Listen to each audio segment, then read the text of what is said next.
Greetings in the precious name of Jesus. Welcome to the dew drops of God's Word. Let us begin our day with God's blessings for us today. From the Gospel according to St. John, chapter 10, verse 12. He who is a hired hand and not a shepherd, who does not own the sheep, sees the wolf coming and leaves the sheep and flees, and the wolf snatches them and scatters them. Jesus just opposes a hired shepherd against a true shepherd. He who is a hireling works for wages, and those wages are his main consideration.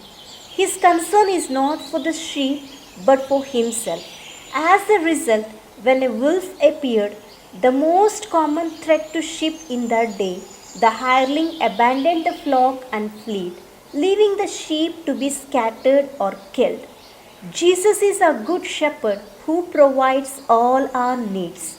He is the faithful shepherd who cares for his people and encourages us to lie down in green pastures. He is the one who leads us beside quiet pools of refreshment, restores our fainting soul, and guides us into the pathway of righteousness and peace. The true shepherd of the sheep cares for his flock and is responsible for their well-being.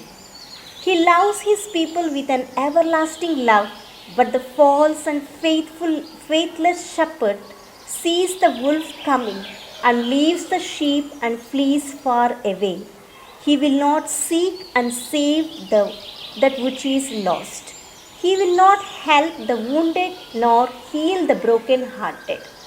Throughout this chapter, the Word of God warns us of false prophets, teachers, and hired hands that are not true shepherds but manipulate hirelings who lead the people of God astray, place them in spiritual danger, and use them for their own personal interests.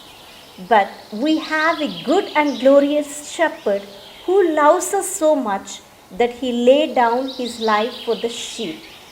The more we know Jesus, the Word, the more we know the Good Shepherd, and the closer we become to him. Let us diligently read, mark, learn inwardly, digest and apply his word in every area of life so that we are not deceived by a hireling or scattered by viscous wolves. Let us make time to get to know the Lord Jesus intimately and be made more and more like him. Let us say a small prayer. Abba Father, thank you for speaking to me through your holy word.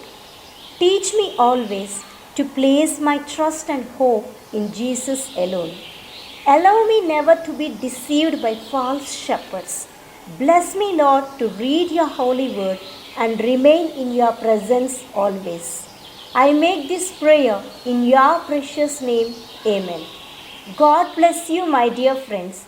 Have a great day filled with God's grace and blessings.